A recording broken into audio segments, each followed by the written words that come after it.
Alabama mineshaft cave incident. On March 24, 1973, Private Randall Brown and Private Daniel Hazy went exploring in Alabama. The two 20-year-old soldiers found an old abandoned iron mine in the woods. The mine had been dug by workers in the 1800s and then left empty. Last weekend, they had only gone 15 meters into the tunnel to look around. This time, they brought military flashlights, rope, and safety equipment. Neither soldier knew how to explore mines safely, but they felt confident. They hiked 40 minutes through thick forest to reach the mine entrance. Cool air flowed out of the dark opening in the hillside. The soldiers checked their flashlights and walked into the darkness. At first, the tunnel looked strong with wooden beams holding up the ceiling. For the first 30 meters, everything seemed safe and well built. But as they went deeper, the wooden supports looked old and rotten. Water stains on the walls showed where flooding had damaged the tunnel. Small piles of dirt showed where parts of the ceiling had fallen before. Randall took the lead as they climbed up a narrower side tunnel. This part of the mine was built much worse than the main entrance. The wooden beams were spaced far apart and many were rotting. The walls were mostly packed dirt with very few stones for support. The ceiling became lower and they had to duck their heads. Despite all the warning signs, both soldiers kept exploring deeper. At about 90 meters from the entrance, disaster struck without warning. First, small rocks and dirt started falling like rain. Then a huge section of ceiling 3 meters long suddenly dropped down. More dirt and rocks cascaded down in a deadly avalanche. The wooden support beams snapped like matchsticks under the weight.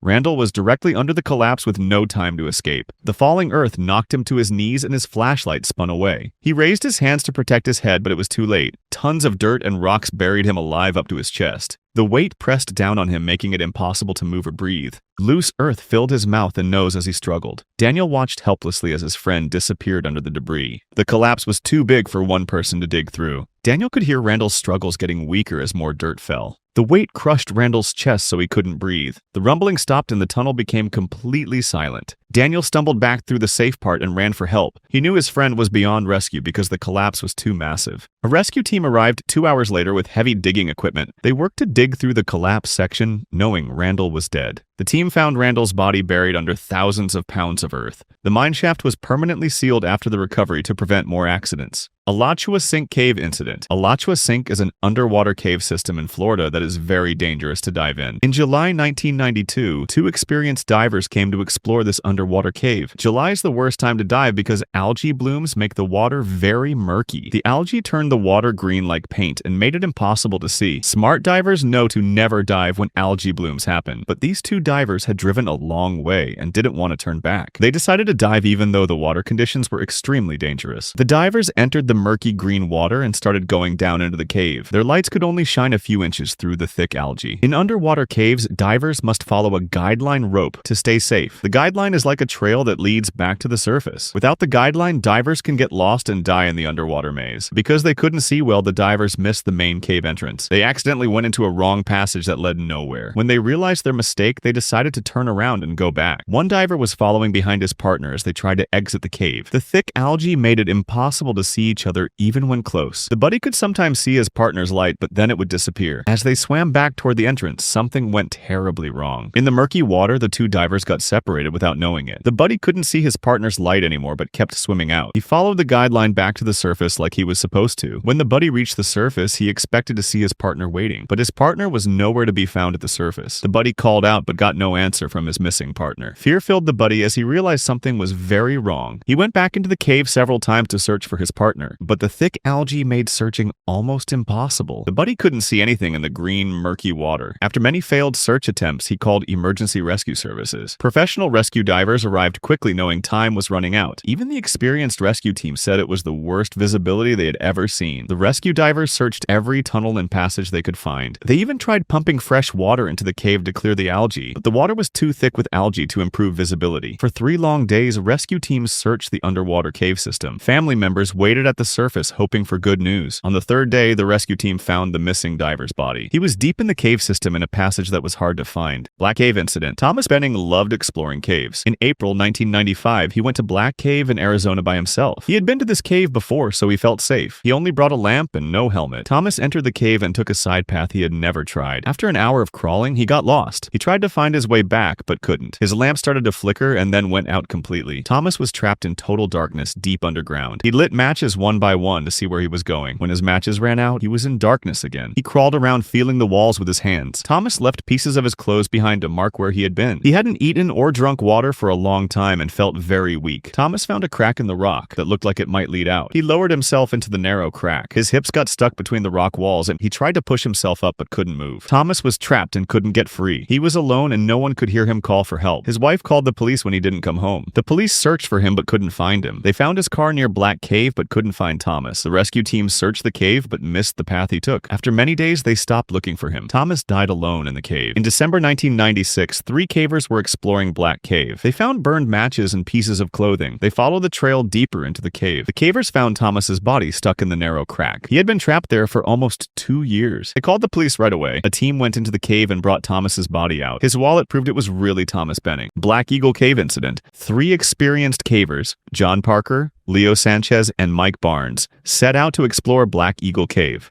They wanted to map its depths because it was rumored to have unexplored sections. They were prepared with ropes, helmets, harnesses, and extra supplies. Upon reaching the cave, the men entered and navigated its narrow passages. Their headlamps lit up the winding tunnels as they went deeper into the earth. The cave was challenging with tight squeezes, jagged rocks, and slippery walls. As they went into a deeper section of the cave, something unexpected happened. Mike was moving down a steep, narrow drop. He placed his left foot on what appeared to be a sturdy rock.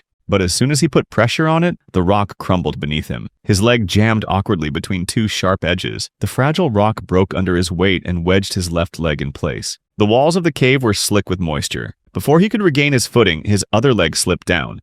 His body lurched forward. The pain hit immediately. His left leg was twisted unnaturally. As he tried to stabilize himself, the weight of his body pulled on the trapped leg. This stretched the muscles and tendons beyond their limit. He felt a sharp, searing pain in his ankle or knee. He knew something was broken. The pain was excruciating. Leo and John rushed to his side, but the narrow passage made it difficult for them to reach him directly.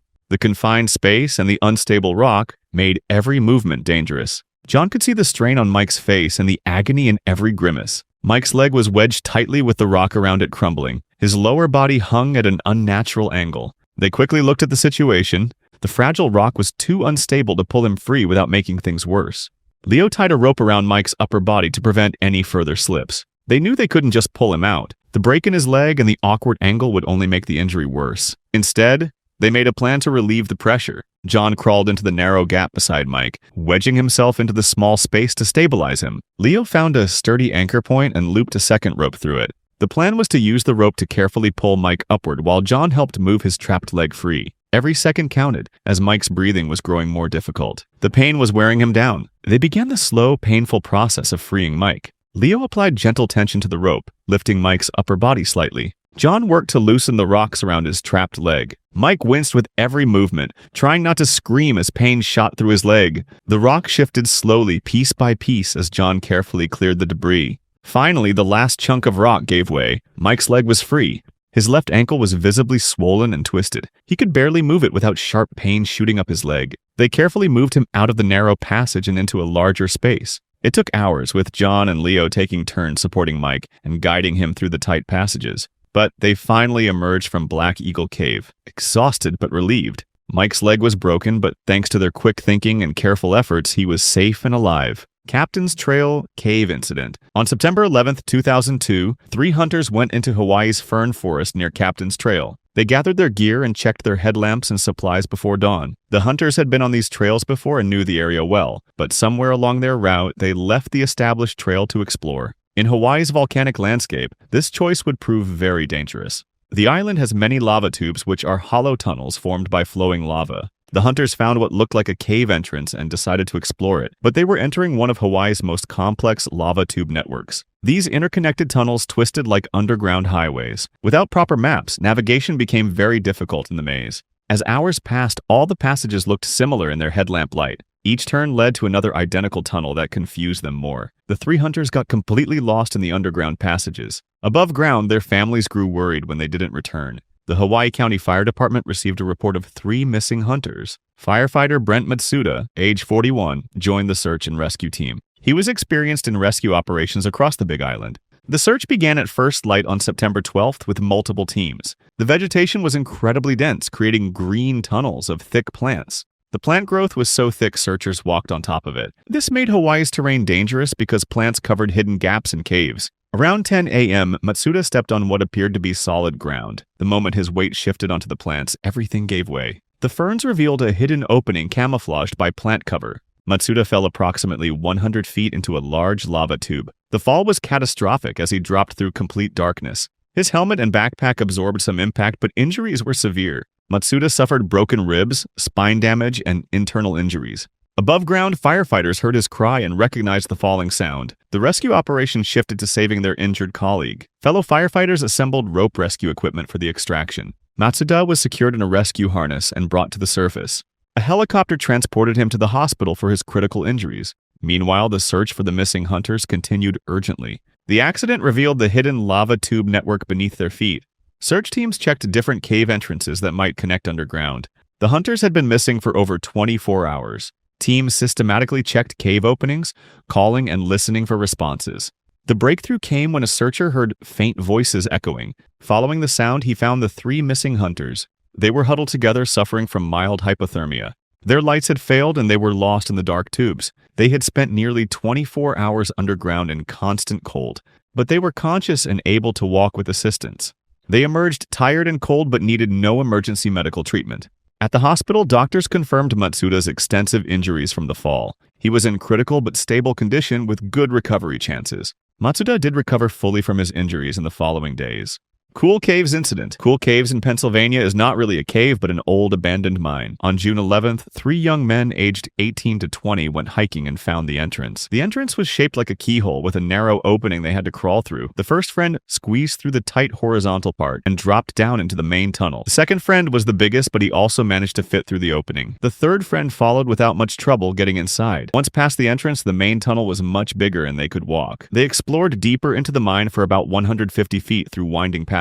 Then they found a section where the passage suddenly narrowed into a hexagonal shape. The tunnel walls formed 6 sides, creating sharp angles and unusual pressure points. The first friend squeezed through the hexagon-shaped opening successfully. He was the smallest, so he made it to the other side. The second friend was bigger and had more trouble with the geometric shape. The 6-sided walls pressed against his body at strange angles. Halfway through the hexagonal passage, the second friend got completely stuck. His chest was wedged between the stone walls and he couldn't move forward or backward. The angular walls caught his ribs and clothing, trapping him in place. The first friend tried to crawl back to help, but there was no room in the narrow space. The trapped friend started to panic and his breathing became fast and shallow. The third friend was still in the main tunnel and could move freely. He decided to crawl out of the mine and call emergency services for help. The rescuers had to crawl through the keyhole entrance with their equipment. They crawled 150 feet through the mine tunnel to reach the trapped friends. The rescue team decided to use soap and water to help free the trapped man. They put soap around his chest and ribs to make it slippery. This would reduce friction so he could slide backward through the passage. The rescue work was very slow and had to be done carefully. For 2 agonizing hours, the rescue team worked to free the trapped friend. Finally, the soap worked and he could compress his chest slightly. Inch by inch, he slid backward through the hexagonal passage. When he finally broke free, everyone felt great relief. Both friends still had to crawl 150 feet back to the entrance. They squeezed through the keyhole opening and reached safety on the surface. The whole underground rescue took 2 hours with professional help. The second friend had scrapes and bruises but was treated and recovered. All 3 young men were shaken but grateful to be alive. Later, they learned the hexagonal passage was made for moving mining equipment with pulleys. It was never designed for humans to pass through safely. Dead Man's Cave Incident. On April 30th, 2007, Thomas Summers and his friend Brent Holbrook went to Dead Man's Cave in Texas. Recent rains had raised the water levels in Dead Man's Cave, blocking access to areas where cavers often explored. Their goal was to find and clear any blockages that might be stopping the cave's water flow. By 2 p.m., the 2 men had gone about 300 feet into the cave. The passage got narrower and the ceiling got lower to just a few inches of airspace. They had no helmets to protect them. Thomas was determined to keep going and swam ahead. Brent hesitated, realizing the risk was too high to continue. As Thomas swam further into Dead Man's Cave, the passage grew tighter. The ceiling dropped, leaving just a few inches of airspace between the cold water and the rough stone above. The water was slowly rising from the recent rains. The air pocket he relied on grew dangerously narrow. Thomas kept his head as close to the surface as possible, desperately trying to find the few inches of air left. At first, he breathed carefully, keeping his face above the waterline. But as he moved deeper, the air began to feel stale and thick. The cave's atmosphere was already low on a fresh oxygen. It started to fill with carbon dioxide from his own breathing. Each breath he took brought in less oxygen and more of the suffocating gas. His chest grew tighter, his breaths shorter, and panic began to take over. He realized that the air pocket wasn't getting fresh air fast enough. Thomas felt lightheaded and dizzy as if the cave was spinning around him. The stale, oxygen-starved air filled his lungs, but it wasn't enough. Disoriented and gasping, Thomas's energy drained as the water reached his chin.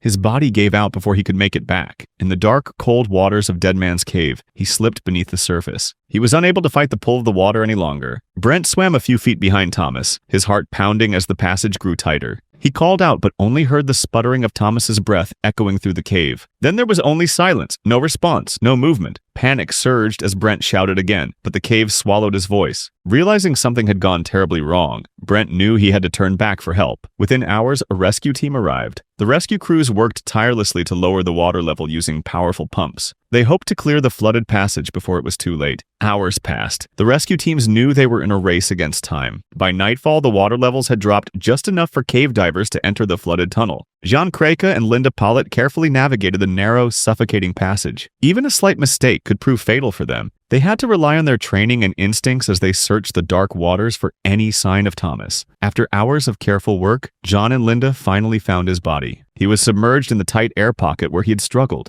By 9 p.m., the rescuers emerged from the cave carrying Thomas's lifeless body. Diepolder Springs Cave Incident. On April 26, 1999, 29-year-old Guido Gadenzi went technical diving at Diepolder Spring in Florida. Gadenzi was an experienced cave diver with 4 years of technical diving experience. He descended with fellow divers Simone Rancoli and Sandra Dirksen. Their destination was a large underwater chamber 190 feet below the surface. At this crushing depth, water pressure was 6 times greater than at the surface. Technical diving required multiple gas tanks with different mixtures for specific depths. Each diver carried an oxygen bottle for their final decompression stage. Standard protocol required leaving oxygen tanks at the 20-foot mark below surface. This was a critical safety rule because pure oxygen becomes toxic at greater depths. Pure oxygen becomes poison at depths greater than 66 feet under pressure. At deep depths, oxygen concentrations that were safe became deadly. Every technical diver learned this fundamental rule to prevent fatal mistakes. But Gadenzi broke protocol and carried his oxygen bottle throughout the dive. Perhaps he wanted to ensure the gas would be available when needed. Whatever his reasoning, this decision would prove fatal. The descent went smoothly as the 3 divers moved through clear water. At 190 feet, they reached the underwater chamber like a submerged cathedral. Crushing water pressure would instantly kill an unprotected human. Their specialized equipment allowed them to explore this alien environment. They spent time documenting the chamber and taking photographs. After completing exploration, the team began their dangerous ascent. The gases in their blood had to be released gradually during decompression. They made several stops at predetermined depths to avoid decompression sickness. Their first major stop was at 120 feet below the surface. Here they would hover motionless for several minutes of decompression. At this 120-foot stop, Gadenzi made his fatal error. For unknown reasons, he switched to the oxygen bottle from the surface. Perhaps confusion clouded his judgment, or stress affected his decision-making. The moment pure oxygen entered his lungs at 120 feet, effects were immediate.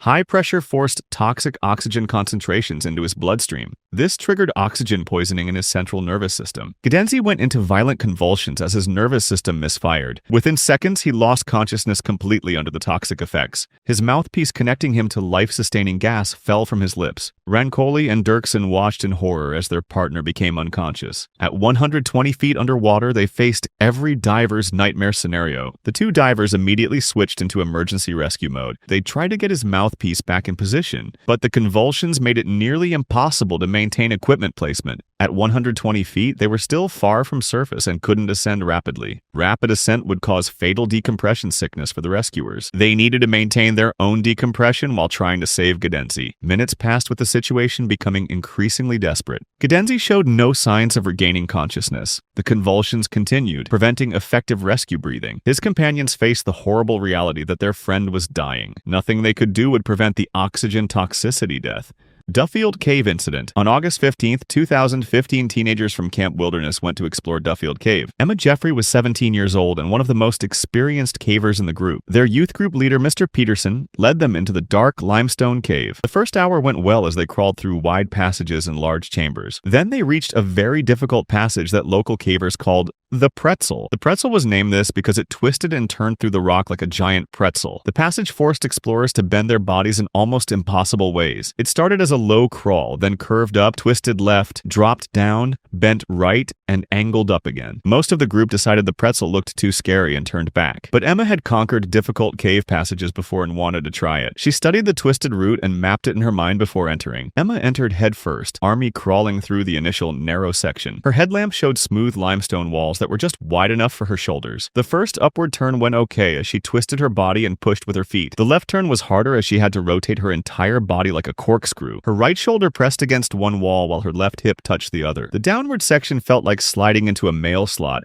as the space got tighter. Her chest was compressed against the floor and her breathing became shallow. But the right turn was where everything went horribly wrong. Emma's body had twisted through all the previous sections perfectly until this moment. As she tried to make the right turn, her body simply ran out of room to move. Her right shoulder jammed against one wall and her left hip wedged against the other. Her legs couldn't find any way to push forward or pull backward. The limestone passage had become like a straitjacket holding her in place. Panic hit Emma as she realized she couldn't move in any direction. Every attempt to shift position only wedged her tighter into the twisted passage. Her heart pounded and her breathing became rapid and shallow. She tried to call for help, but her compressed chest could only make weak sounds. Finally, one of her friends noticed she hadn't come out of the passage. They called her name and realized Emma was trapped inside the pretzel. For the next 4 hours, her friends tried everything to rescue her. They pulled on her feet, but the twisted passage prevented straight line pulling. They pushed from behind, but this only made her more stuck. Someone brought water to pour around her body to make it slippery, but the limestone absorbed the water and Emma became dangerously cold. Hypothermia began setting in as her body temperature dropped. She started shivering uncontrollably, which made the tight space feel worse. Her thinking became confused and she began talking to the cave walls. Above ground, emergency vehicles arrived with police, firefighters, and paramedics, but none of the responders had experience with cave rescue. They sent their smallest firefighters into the cave, but they couldn't reach Emma. As the sun set, someone called experienced cave rescuers from the area. These expert cavers knew how to move through impossibly small spaces. The smallest rescuer reached Emma and analyzed the entire situation. The solution was simple but embarrassing. Emma's wet clothing was making her bigger. In the tight pretzel passage, even a half-inch difference meant the difference between freedom and imprisonment. The rescuers carefully removed most of Emma's clothing. They applied cooking oil to her skin to make it slippery against the rock. The extraction took another hour of careful, coordinated work. They had to support Emma's weight while guiding her through each twist. When Emma finally emerged, she was barely conscious from hypothermia and exhaustion. Paramedics wrapped her in warming blankets and gave her IV fluids. Emma spent 2 days in the hospital recovering from the ordeal. Ebenezer Cave incident. On April 11, 1981, 3 friends went to explore Ebenezer Cave in Tennessee. John McReynolds was 16, Bon Funnel was 19, and Greg Rogers was 15. They only had 2 flashlights and were not experienced cave explorers. Only John had been in caves before, but he had never been to this cave. The 3 friends entered the cave and walked deeper underground. They climbed over rocks and squeezed through narrow spaces. They had to cross a dangerous narrow path over a deep pit. The path was slippery and muddy with few places to hold on. After exploring for 30 minutes, they decided to go back. They came back to the same dangerous path they had crossed before. This time they had to climb up instead of down. John went first with his flashlight to lead the way. After climbing 20 feet, John's foot slipped on the wet rocks. He lost his balance and fell into the darkness. His flashlight fell and spun around, sending light everywhere. John screamed as he fell 20 feet down into a pool of water. His friends watched in horror and couldn't help him. John splashed into the cold water and tried to swim. His arm was hurt from the fall and he couldn't swim well. Bon and Greg reached down trying to help but couldn't reach him. John got tired and started to sink under the water. The 2 friends shouted for help as loud as they could. Another group of cavers heard their calls for help. John Walker was leading the other group and rushed to help. John Walker dove into the water to search for John McReynolds. The water was dark and Walker could barely see anything. Walker found John's body underwater and pulled him to the side. John was not breathing and had passed out. The rescuers cleared water from John's mouth and gave him CPR. John coughed up water and started breathing again. He opened his eyes, but his words didn't make sense. John had a head injury and passed out again. Someone called the fire department for emergency help. Cave rescue experts came to help get John out. They put a harness on John to lift him up safely. It took until midnight to get John out of the cave. John was very cold and badly hurt. They rushed him to the hospital in an ambulance. John stayed in the hospital for many days. Doctors found he had serious head injuries and cuts all over his body. John eventually got better and made a full recovery. Empire Mine Cave incident. On September 24, 2005, 8 researchers went to explore Empire Mine Cave in Sequoia National Park. The team included Shane Fryer, Mindy Goldberg,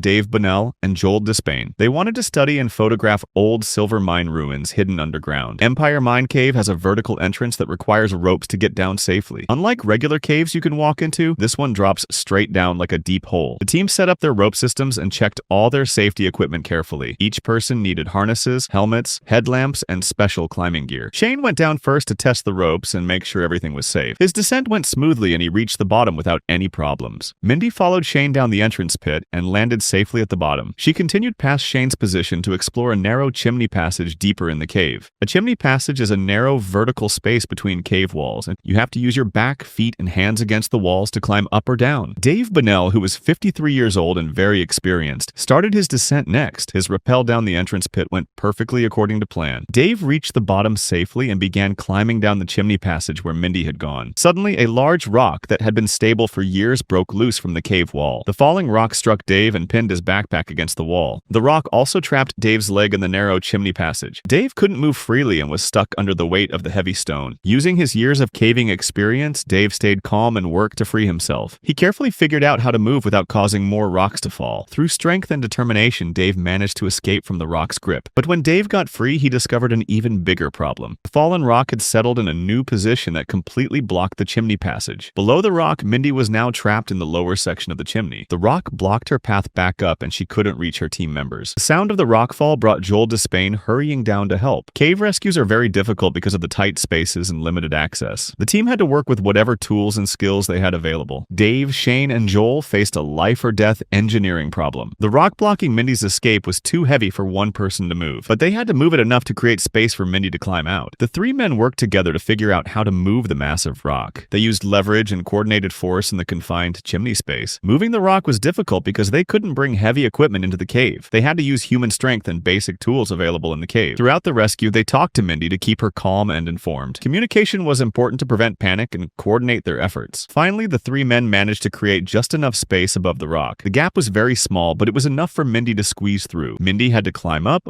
over, and out of the tight passage very carefully. She needed precise body positioning to avoid getting stuck again. Mindy successfully squeezed through the gap and escaped to safety. The team tried to move the rock back to its original position, but the rock was too heavy and they couldn't restore the passage. The rockfall had permanently changed the cave's layout in just seconds. With everyone safely reunited, the team focused on exiting the cave. All 8 team members reached the surface safely. Fool's Crawl Cave Incident. Yale was a young pit bull dog who loved to explore. His family took him on a trip to a cave called Fool's Crawl. Yale smelled something interesting and broke free from his leash. He ran straight into the dark cave before anyone could stop him. His owners were very scared because the cave was dangerous. Fool's Crawl Cave had narrow tunnels and deep water pools that could trap people. The owners called park workers for help right away. The park workers called Tom Engel, a cave rescue expert. Tom brought 2 helpers named Emily Davis and Mike Warner. They arrived at the cave at 3 o'clock in the afternoon. Emily put on a wetsuit and took dog treats with her. She went into the dark cave with only a flashlight. Emily walked 300 feet into the cave and found Yale, but Yale was very scared and growled at her with his teeth showing. Emily backed away slowly so Yale wouldn't attack her. She came back to tell the others that Yale was too afraid. The team decided Yale's owner should go in to get his dog. Mike gave his cave gear to Yale's owner. Emily and the owner went back into the cave together. They found Yale 100 feet deeper in the cave. When Yale heard his owner's voice, his tail started wagging. Yale ran to his owner and licked his face happily. The owner put a leash on Yale, but Yale wanted to leave right away. Yale led his owner out of the cave very quickly. They came out of the cave at 4 o'clock in the afternoon. Everyone cheered because Yale was safe and not hurt. Yale's family promised to keep him away from caves forever. Grim Reaper Cave Incident. 3 friends, Mark, Jason, and Luke, set out on a weekend caving trip. They wanted to explore the Grim Reaper Cave, known for its narrow, tight passages. The cave was famous for producing strange wailing sounds when wind blew through it. The group's preparation was poor. They had only cheap, flickering torches and no proper gear. As they crawled deeper into the cave, they realized the narrow tunnels were much tighter than expected. Mark noticed how the jagged rocks formed a twisted. The path was very tight and dangerous. Sharp edges jutted out, threatening to scrape anyone who passed through. Despite the clear risk, Mark pressed on. Mark was convinced he could squeeze through without getting caught. About 30 minutes in, disaster struck. Mark, who was leading the way, slipped and wedged himself between 2 jagged rocks. His body was squeezed so tightly that the rocks dug painfully into his sides. He couldn't move at all. Behind him, Jason was blocked completely. Jason's arm was pinned beneath Mark's body. The cave walls seemed to press in, growing narrower with every second. Luke, the last in line, realized how serious their situation was. He tried his best to free Jason, but his efforts didn't work. With Jason stuck just behind Mark, the situation seemed impossible. Luke could feel the air quality getting worse as the tunnel became more oppressive. If he didn't act quickly, Mark could suffocate and Jason would panic completely. Luke decided to leave his friends and go for help. The journey back would be long, and every second felt like a lifetime. Rescue efforts began the moment Luke reached the surface. He was breathless and frantic as he explained the situation to the local search and rescue team. Within an hour, a specialized cave rescue arrived. They had advanced tools designed for this type of rescue. Upon entering the cave, the rescue team used a device to measure air quality inside. The oxygen levels were dropping dangerously. High concentrations of carbon dioxide were building up. The team went into the cave with specialized rock drills and inflatable air bladders. These air bladders could be placed between rock walls and slowly inflated. This would create just enough space to free the trapped body parts. Mark's chest was compressed by the rocks, making it difficult for him to breathe fully. The rescuers knew they needed to act fast to prevent internal injuries. The challenge was to widen the crevice without making the cave collapse. As the rescue team drilled into the surrounding rock, they carefully controlled vibrations. The rescuers started with Jason. They gently positioned a rescue harness around his body. Using a pulley system, they began pulling Jason backward. Jason could barely breathe with his chest pressing against the stone. After several tense minutes, Jason was finally pulled free. Now the rescuers could focus on Mark. Mark was wedged tightly between jagged rocks that pressed painfully into his sides. The team had to work quickly and precisely, and they inserted an air bladder to create enough space between Mark and the rock. Once the rocks were pried apart just enough, they slipped a rescue harness around Mark's body. With careful coordination, they applied steady tension using the rope system. Every tug was painful for Mark as his body scraped against the sharp stone. After what felt like an eternity, they finally pulled him free. He was bloodied and bruised, but alive. They quickly wrapped him in an emergency thermal blanket. Jason followed closely behind with his arms swollen but functional. As the men reached the surface, medics immediately treated them. Both were hypothermic and severely dehydrated, but alive. Hidden Falls Cave Incident. In July 1996, 24-year-old Sam Meyer was exploring near Hidden Falls in Yosemite National Park. Sam was an experienced climber who had done many dangerous outdoor adventures. He found what looked like a harmless hole between some large granite rocks. From the surface, the hole looked like it was only 20 or 30 feet deep. Sam had his climbing rope with him, but no equipment to climb back up. This was a dangerous mistake because he had no way to get out once he went down. Sam tied his rope to the rocks above and started rappelling down into the hole. The first 50 feet went smoothly as he lowered himself down the granite walls. But as he went deeper, the walls got closer together and it became darker. What looked shallow from the top was actually much deeper than he thought. At 75 feet down, Sam should have stopped and climbed back up, but he was curious and kept going deeper into the narrow hole. At 100 feet down, the walls were so close he could touch both sides. Finally, at 125 feet down, Sam's feet touched what he thought was solid ground, but instead of rock, he fell through into ice-cold water trapped at the bottom. The freezing water shocked his body and soaked his legs and lower body. Sam realized he was trapped 125 feet underground with no way to climb out. The walls were too smooth and close together to get a good grip. Every time he tried to climb the rope, his grip failed, and he fell back into the cold water. The water temperature was about 50 degrees, which was dangerously cold. Sam tried everything he could think of to escape the stone prison. He attempted to climb the rope hand over hand, but kept falling back down. He tried to wedge himself between the walls, but the granite was too slippery. Each failed attempt left him more soaked and exhausted in the freezing water. As time passed, Sam's body temperature dropped from being in the cold water. Hypothermia began to set in, making him shiver uncontrollably at first. His body was trying to stay warm, but the cold water kept stealing his heat. As his core temperature dropped more, the shivering stopped completely. His thinking became confused and his movements became clumsy. His fingers became too numb to grip the rope properly anymore. Sam could no longer support his weight and spent most of his time in the water. Above ground, no one knew Sam was missing because he was exploring alone. It took days before concerned friends reported him missing to park rangers. The rangers searched the Hidden Falls area looking for any sign of Sam. From the surface, there was no indication of the tragedy happening below. Finally, one ranger noticed Sam's rope still tied to the rocks above the hole. They shined powerful flashlights down the 125-foot shaft. Far below in the dark water, they could barely see something floating. The rescue specialist was lowered down with proper climbing equipment. At the bottom, the rescuer found Sam's body floating in the icy water. Sam had died from hypothermia after being trapped in the freezing water. The recovery required specialized equipment and took hours to pull him up. Hidden River Cave Incident. On March 1st, 2012, 8 teenage students and their teacher went to explore Hidden River Cave in Kentucky. It was a beautiful sunny afternoon with no clouds in the sky. The group planned to take a special 3-hour tour of parts of the cave most tourists never see. Hidden River Cave is a huge underground system with passages that go deep into the earth. The cave gets its name from an underground river that flows through the lower levels. The students had never explored caves before but felt excited and confident. They entered the cave with headlamps lamps and basic safety equipment. Their guide led them through narrow passages and into large underground rooms. They walked deeper and deeper into the earth, away from the surface world. After 1.5 miles underground, they were in complete darkness with no cell phone signal. But above ground, the perfect weather was about to turn deadly. While the group explored deep underground, storm clouds started building rapidly. A violent thunderstorm began dropping massive amounts of rain in a short time. The light rain quickly became heavy downpour and then turned into flooding. The students underground had no idea millions of gallons of water were pouring into the cave. Underground cave systems work like giant storm drains during heavy rain. All the rainwater from the surface flows down into the cave through cracks and openings. David Foster and Joe Forsythe were monitoring the cave conditions from above ground. They watched in horror as the water level climbed rapidly. 1 foot, 2 feet, 3 feet deep. Underground flooding concentrates in cave passages with tremendous force. Foster and Forsythe knew they had to rescue the group before the water got too high. The two experienced cave explorers grabbed emergency equipment and entered the flooded cave. Moving through the flooding cave was like fighting against a horizontal waterfall. They had to feel their way along walls through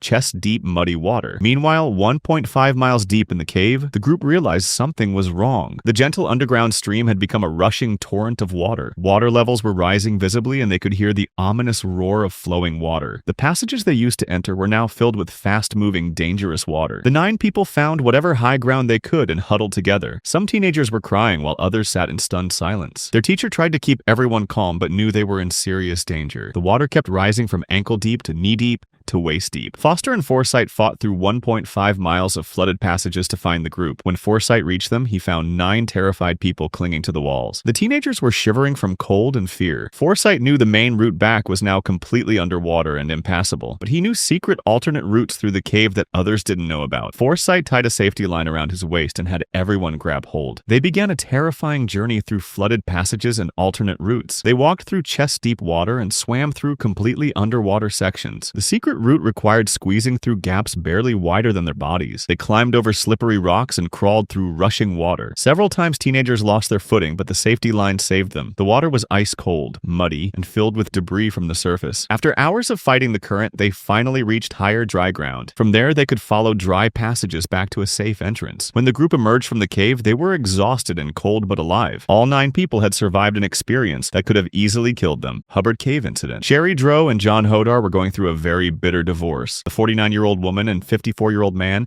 had been fighting and arguing for months. Their families wondered if they would ever be able to be nice to each other again. But on Sunday, August 24th, 2003, something changed between them. Maybe they felt nostalgic for better times when they were happy together. They decided to go caving at Hubbard Cave in Glenwood Canyon like they used to do. They didn't tell anyone where they were going that day. Not Sherry's daughter, not John's friends. Not a single person knew their plans. It was an impulse decision that seemed harmless at the time. The cave entrance looked like a mouth in the mountainside. They had been to this cave before when they trusted each other. Now they stood at the entrance as strangers who just happened to share a history. What was supposed to be a quick look became something much more dangerous. They turned on their flashlights and stepped into the darkness. The first passage was narrow and they had to squeeze through sideways. Then they crawled through spaces barely wide enough for their shoulders. The cave system twisted and turned like a 3-dimensional puzzle. Every direction looked the same as they moved deeper underground. Then disaster struck when they reached a junction where 3 tunnels met. Neither of them recognized this part of the cave system. The cave had become a maze and they were lost in its heart. John's flashlight beam showed identical rock formations everywhere. Nothing looked familiar as they backtracked and tried different routes. Every path led to more confusion and they couldn't find the way out. When their flashlights began to dim, panic set in quickly. They found a small alcove barely large enough for both of them. The cramped space forced them to sit pressed together. John's light flickered twice and then died completely. Sherry's flashlight lasted a few more minutes before it also went out. Complete darkness and crushing silence consumed them. The temperature in the cave was dropping and they had nothing with them. No food, no water, no extra clothes, just hope that someone would find them. But who would notice they were missing since they told no one? Monday passed in a blur of cold and hunger. They took turns sleeping and pressed together for warmth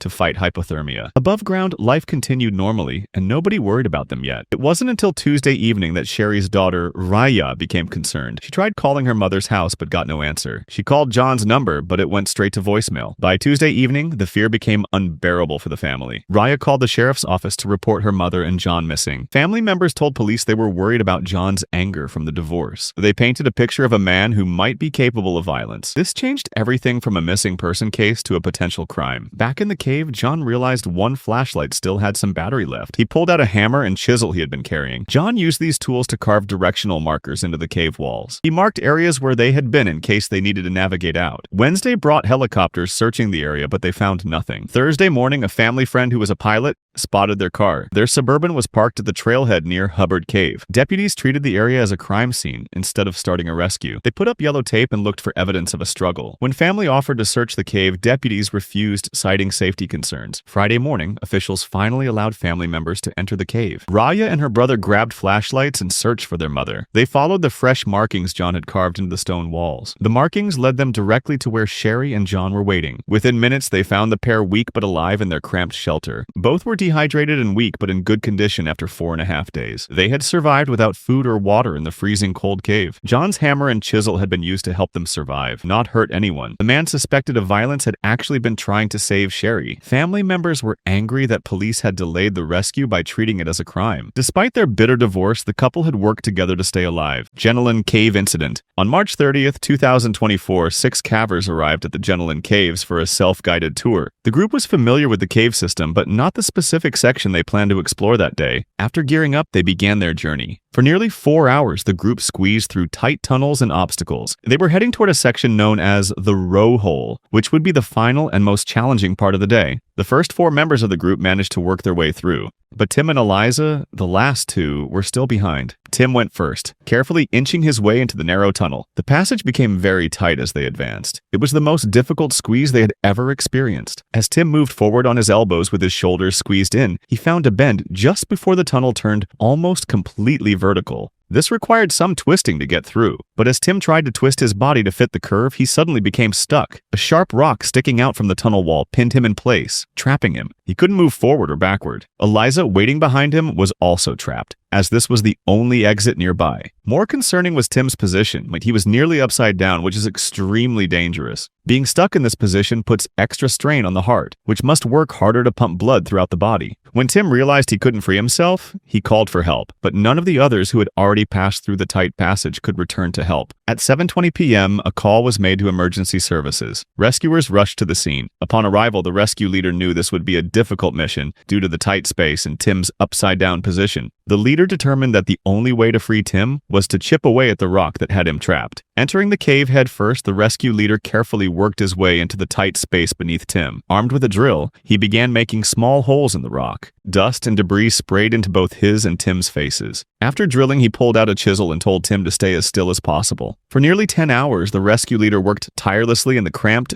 dark tunnel. He chipped away at the rock, bit by bit. Finally, at 4:45 a.m. on Easter Sunday, Tim was freed and able to crawl out of the narrow passage. Eliza followed shortly after. Both walked out of the Gentaline Caves shaken but unharmed. King and Queen Blair Cave Incident. On New Year's Eve in the year 2000, a man and woman arrived at King Blair and Queen Blair Caves in Indiana. It was almost midnight, and they had been drinking a lot of alcohol. Their speech was slurred and they could barely walk straight. A local resident saw them and warned them not to go into the cave while drunk. The resident knew the caves were dangerous and the couple was too drunk to be safe. But the intoxicated couple ignored the warnings and decided to explore anyway. Luckily, they met another group of experienced cave explorers at Queen Blair Cave. The experienced group felt sorry for them and let them join their expedition. The experienced cavers thought they could keep the drunk couple safe. At first, everyone explored the limestone passages of Queen Blair Cave together. The experienced spelunkers followed the normal routes through the underground system, but the drunk couple had trouble walking on the uneven cave surfaces. They couldn't understand directions or remember where they had been. Alcohol made it very hard for them to think clearly or navigate. Cave systems have many branching passages that look similar and can confuse people. Even sober, experienced explorers can get lost in the maze-like tunnels. For the drunk couple, remembering the route was almost impossible. As the group went deeper into the cave, the experienced cavers decided to leave. They had reached their planned turnaround time and started heading back to the surface. But somewhere in the complex passages, the drunk couple got separated from their guides. They were confused about directions and couldn't keep up with the group. The experienced group finished their exit without realizing the couple was was missing. Cave groups often spread out during exploration, so they didn't notice right away. By the time the experienced group reached the surface, the couple was already lost. Deep inside Queen Blair Cave, the drunk couple realized they were in serious trouble. Their impaired navigation skills made it impossible to find the way out. Hours passed as they wandered through passages trying to find the exit. Their flashlights gradually dimmed as the batteries drained away. The couple had brought vodka with them and kept drinking in the cave. Instead of thinking clearly to solve their problem, they made it worse by drinking more. When their water ran low, they drank water from the cave. Cave water can contain harmful bacteria and chemicals that make people sick. As their situation got worse, they made an even more dangerous decision. They started burning their clothes to create warmth and light. Fire in caves uses up oxygen and creates deadly poisonous gases. The burning clothes filled the cave with toxic smoke that could kill them. The smoke made it hard to see and breathe in the cave passages. Back at the surface,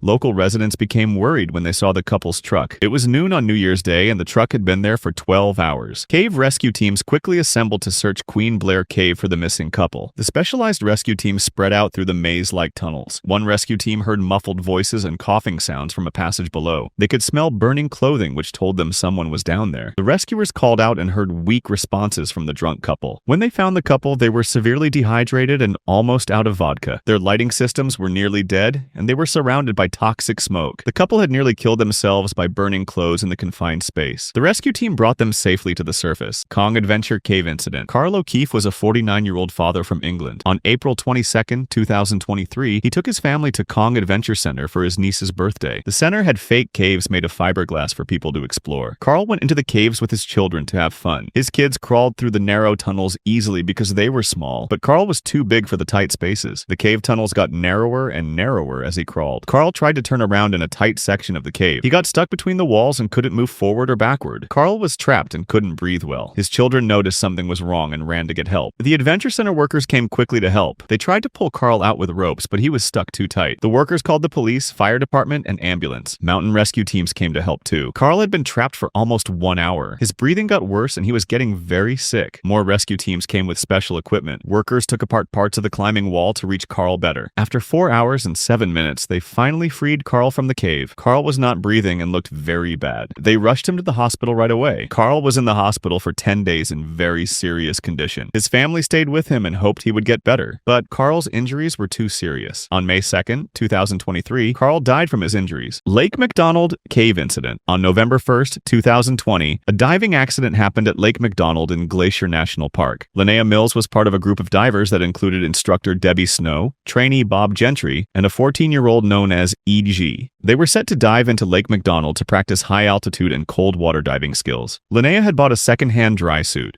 A dry suit is essential gear meant to keep divers warm by trapping air between the body and cold water. Unfortunately, her suit was missing a crucial part, the inflator hose. Without it, Linnea wouldn't be able to add air to her suit as she went down. This would cause the suit to squeeze tightly due to water pressure. Neither Linnea nor her instructors realized the missing equipment during pre-dive checks. The instructors skipped proper gear checks and a pre-dive briefing. Linnea was also carrying 44 pounds of lead weights in her dry suit and buoyancy control device pockets. When they entered the water, Linnea began struggling almost immediately. The cold water squeezed the air out of her suit, making it difficult to move and breathe. As the group went deeper, the situation got worse. She couldn't control her buoyancy properly. The pressure of the water made it even harder for her to breathe. At one point, she signaled for help, but her instructor didn't notice. A fellow diver, Bob Gentry, saw her sinking out of control. Gentry tried to catch up to her, reaching her at a depth of 26 meters. He could see she was in severe trouble. In the struggle, she lost her regulator, her main source of air. Gentry tried to share his air with her, but they were running out fast. At a depth of 32 meters, Gentry faced a life or death decision. He had to abandon his efforts and return to the surface or risk dying himself. Gentry made a rapid ascent, surfacing in less than a minute. This was a dangerous move that put him at risk for decompression sickness. Meanwhile, at the surface, Snow and Liston were still unaware of the life-threatening situation below. When Gentry finally emerged, he frantically alerted Snow to the emergency, but by this time, the fading light and cold temperatures made the search even more difficult. Eventually, Linnea's lifeless body was found at a depth of 39 meters. After her death, Linnea's family filed a $12 million negligence lawsuit. The lawsuit was against the dive school, its instructors, and PADI Worldwide.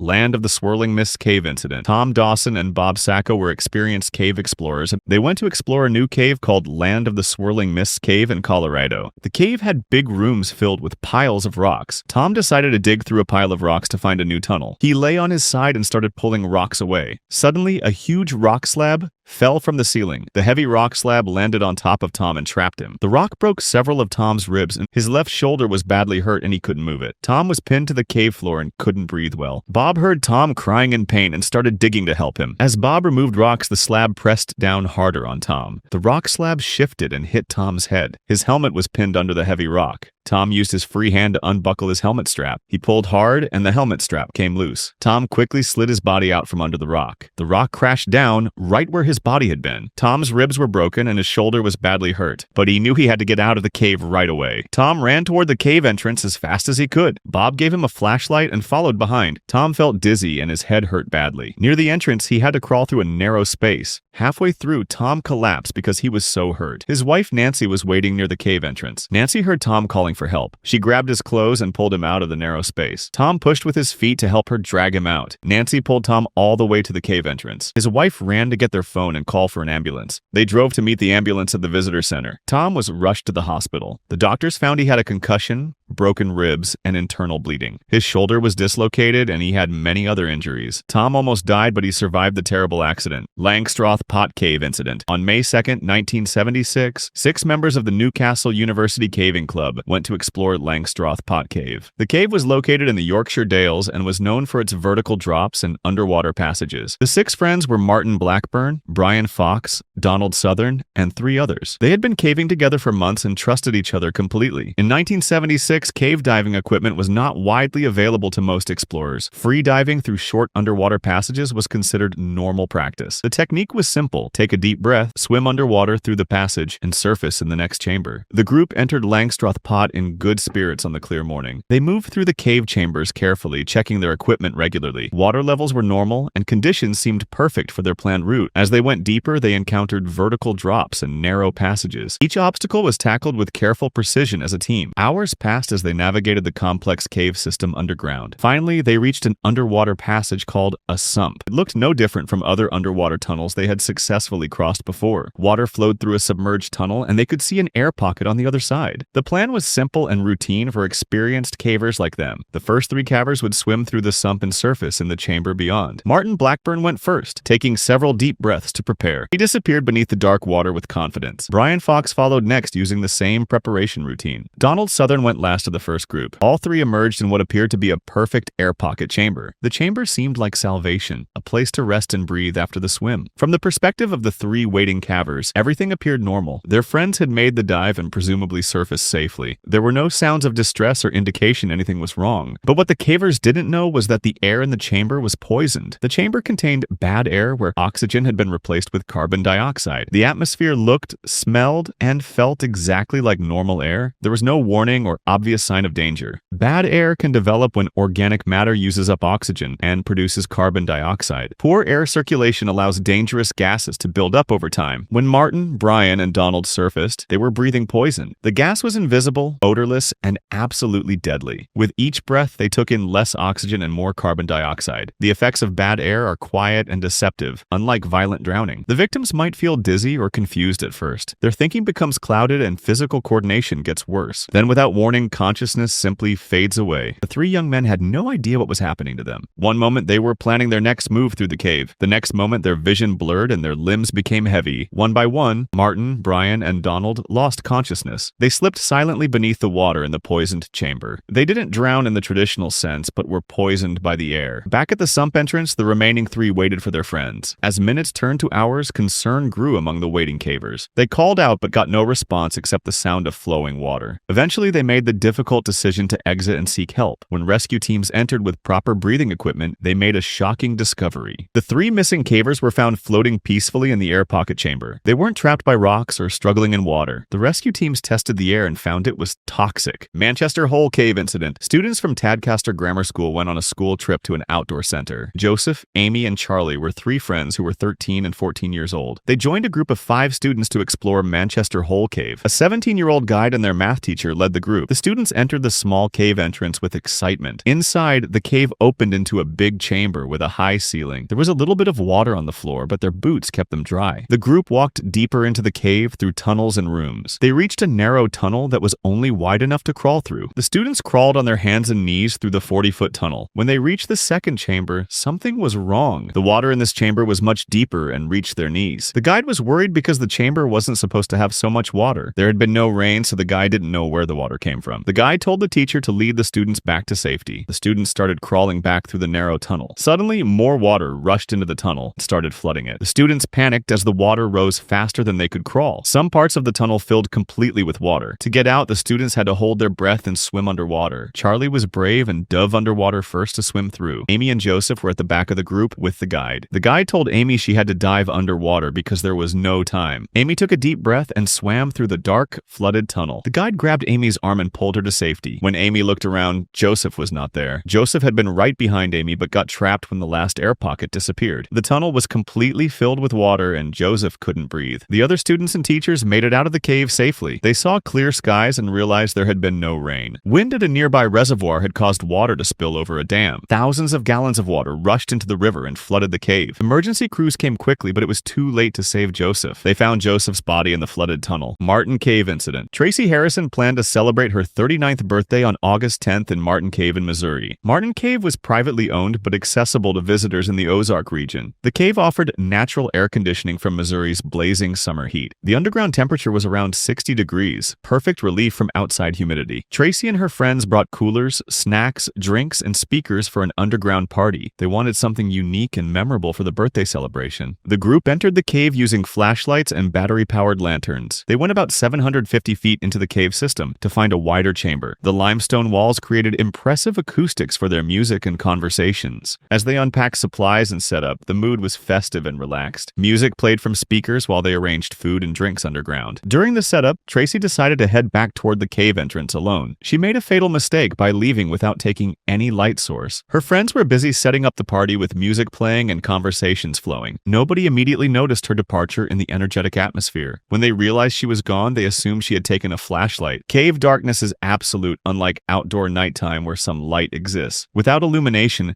navigation becomes impossible and familiar passages turn deadly. Tracy attempted to navigate back through the cave system in total darkness. The limestone floor was uneven and treacherous without proper lighting. As Tracy moved in complete darkness, she lost her footing on the uneven floor. Her foot caught on a stone and she began tumbling through the darkness. What Tracy couldn't see was an 11-foot vertical drop-off in her path. This dangerous section required careful navigation, even with proper lighting. Her slip sent her tumbling over the edge of this precipice. The fall was devastating as 11 feet onto solid limestone caused severe trauma. Tracy struck the rocky floor below with crushing force. The sound of her fall cut through the party atmosphere instantly. The hollow crash echoed off cave walls, silencing the celebration immediately. Music stopped, conversations ceased, and everyone froze at the terrible sound. They abandoned their party setup and frantically searched for the source. When they found Tracy at the base of the drop-off, the scene was nightmarish. She lay unconscious on the limestone floor with severe head trauma. Most alarmingly, she was bleeding from her ears, indicating brain injury. Her friends immediately recognized this required immediate medical attention. They were deep underground with no cell service for emergency calls. One person stayed with Tracy while others rushed to get help. The call reached the National Park Service since the cave was in the current river area. Ranger Kelly Knutson received the report and understood the complexity immediately. As an emergency medical technician, Knutson knew time was critical with head trauma. Bleeding from ears indicated potentially life-threatening brain injuries. Knutson responded by boat via the current river to reach the area quickly. Tracy's friends guided him to the cave entrance upon arrival. Knutson organized the rescue operation with additional rangers and equipment. He entered the cave following the route Tracy's friends had marked. The contrast was stark with party supplies scattered throughout the passage. When Knutson reached Tracy, her condition was grave and she remained unconscious. He immediately began administering oxygen and conducting injury assessment. The rescue required careful coordination between multiple teams underground. Rangers established an evacuation route from Tracy's location to the entrance. Preparing Tracy for transport was painstaking due to potential spinal injuries. Cave cave evacuation required multiple personnel working in careful relays. The narrow passages made traditional stretcher carrying impossible. As Tracy reached the cave entrance, helicopter transport was coordinated. A park boat transported her to a gravel bar helicopter landing zone. The helicopter crew transferred Tracy to aircraft with advanced life support. She was flown to trauma facilities for emergency brain surgery. The entire rescue took just over 2 hours from emergency call to hospital. Tracy's birthday celebration became a lesson about cave safety precautions. Maryland Mine Cave Incident. On May 25, 2003, Travis McKellis and his family were exploring an old abandoned mine in Idaho.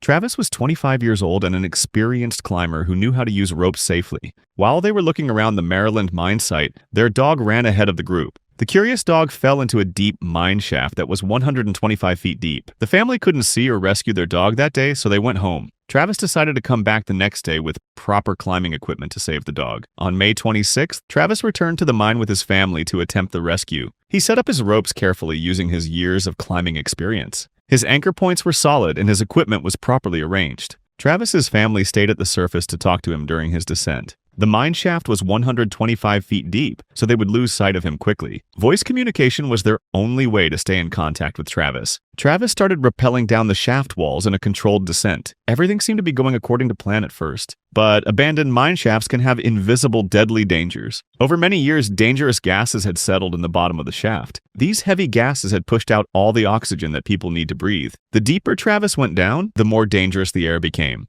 Halfway down the shaft, Travis started feeling that something was wrong. His breathing became difficult and his head felt light and dizzy. "The air is getting thin," Travis called up to his family with concern in his voice. As he continued going down, the lack of oxygen began affecting his brain. Oxygen starvation makes people lose consciousness before they realize the danger. Travis's experienced climbing mind started shutting down from lack of oxygen. At the bottom of the shaft, Travis found a sloping passage leading away. He crawled into the narrow passage on his knees looking for his dog. But his brain wasn't working properly because of the bad air. He didn't realize he was walking into a deadly trap. The sloping passage had even less oxygen than the main shaft. Travis lost consciousness within moments of entering the passage. His body struggled against oxygen starvation but couldn't survive. The lack of oxygen shut down his brain and basic life functions. His family above called frantically but got no response from Travis. The rope hung motionless and they realized something terrible had happened. They couldn't help Travis without entering the same dangerous environment. The family called professional search and rescue teams for help. The rescue teams knew they needed special breathing equipment to enter safely. A professional rescuer with an air pack was lowered into the shaft.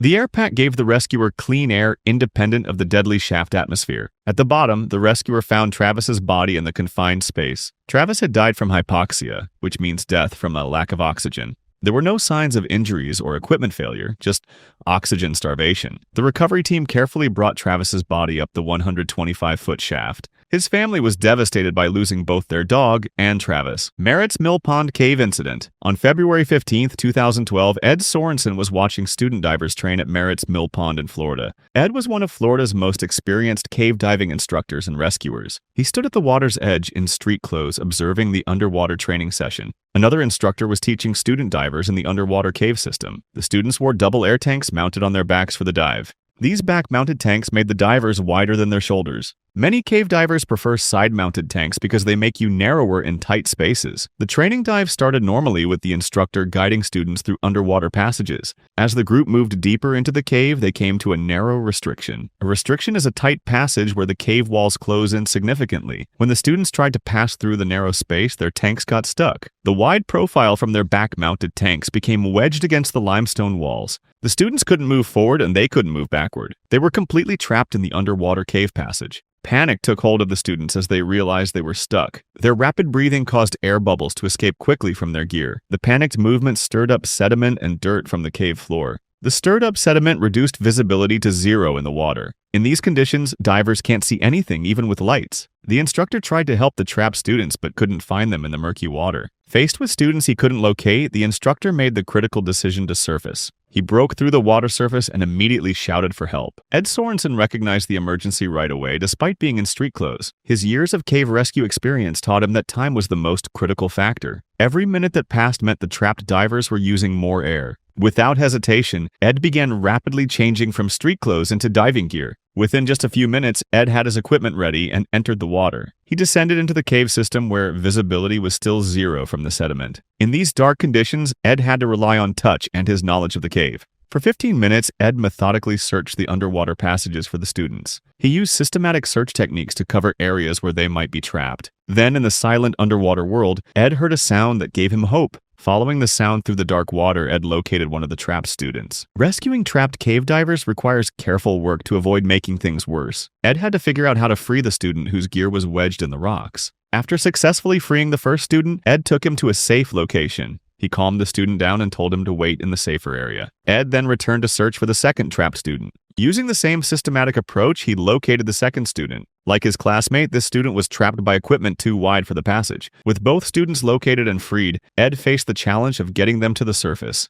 Managing two scared divers in zero visibility while navigating cave passages required exceptional skill. The students needed constant reassurance and guidance to exit safely. The ascent to the surface marked the successful end of a rescue that could have been deadly. Morrison Spring Cave Incident. On August 30th, 1986, several divers gathered at Morrison Spring in Florida for night diving training. Morrison Spring has an underwater cave system beneath its peaceful surface. Among the divers were Mike Clennon, age 36, who had rescue certification but no cave training. Brenda Buno, age 26, had just completed her basic open water certification that very day. At 7:15 in the evening, the group started their planned night dive training session. Each diver had one light and a special glow stick for backup lighting. The glow sticks had different colors to tell students apart from instructors. Night diving is much harder because the underwater world becomes dark and confusing. The training session went well and most divers were ready to surface. But 4 members of the group made a dangerous decision. Instead of ending their dive, they chose to explore the lower cave system. Mike and Brenda were among these 4 divers who went into the cave. This decision was the beginning of a series of deadly mistakes. The 4 divers went into the cave without setting up a safety guideline to the entrance. A guideline is a rope that leads back to safety and is required in cave diving. Each diver only had one light and one air tank, which is not enough for caves. Cave diving is much more dangerous than regular open water diving. In caves, you can't swim straight up to the surface if something goes wrong. The passages can be narrow, muddy, and very confusing in the dark. Without proper training and equipment, even experienced divers can die in caves. The lower cave at Morrison Spring goes deep into the limestone rock. Natural light disappears completely and the passages wind like a maze. Inside the cave, the 4 divers explored while their air supplies got lower. Swimming through the cave made them breathe faster and use more air. Soon, 2 of the divers realized their air tanks were getting dangerously low. They signaled to Mike and Brenda that they needed to leave the cave, but Mike and Brenda decided to stay in the cave longer. This showed dangerous overconfidence and poor understanding of the risks. The other 2 divers started swimming back to the surface without a guideline. In the darkness, finding the correct path to the exit became very difficult. Their lights showed limestone walls, but nothing looked familiar. The psychological pressure of being lost underwater while air runs out is terrible. After several scary minutes, the 2 divers found the exit and surfaced safely. They reached the surface at about 8:40 in the evening. Back inside the cave, Mike and Brenda continued exploring. They didn't realize they were gambling their lives in the dangerous cave. Mike's rescue training was for open water, not underwater caves. Brenda had only basic diving skills from getting certified that same day. They had planned to turn back when their air reached 500 psi pressure, but proper cave diving requires much more conservative air management. As minutes passed, both divers used up their air supplies. Other divers above water became worried about their long absence. Just 5 to 10 minutes after the survivors surfaced, rescue divers went down. They searched the dark cave with their lights looking for signs of Mike and Brenda. The discovery came quickly, but it was too late to help. Brenda was found against the ceiling of the cave, motionless. Mike was found on the floor of the same chamber, also still. Both divers still wore their masks, but their breathing regulators had come loose. No lights were working, and the glow sticks were too dim to see anything. The complete darkness had made navigation impossible and caused panic. Rescue divers brought both bodies to the surface as quickly as possible. CPR was immediately given to both divers at the surface. They were rushed to a nearby hospital for emergency treatment, but the damage from being without oxygen underwater was already done. Both Mike Clennon and Brenda Buno were pronounced dead at the hospital. Nicac Cave Incident. On August 15, 1992, Gant and his friend went diving at Nicac Cave in Tennessee. Nicac Cave was underwater and protected by law because endangered bats lived there.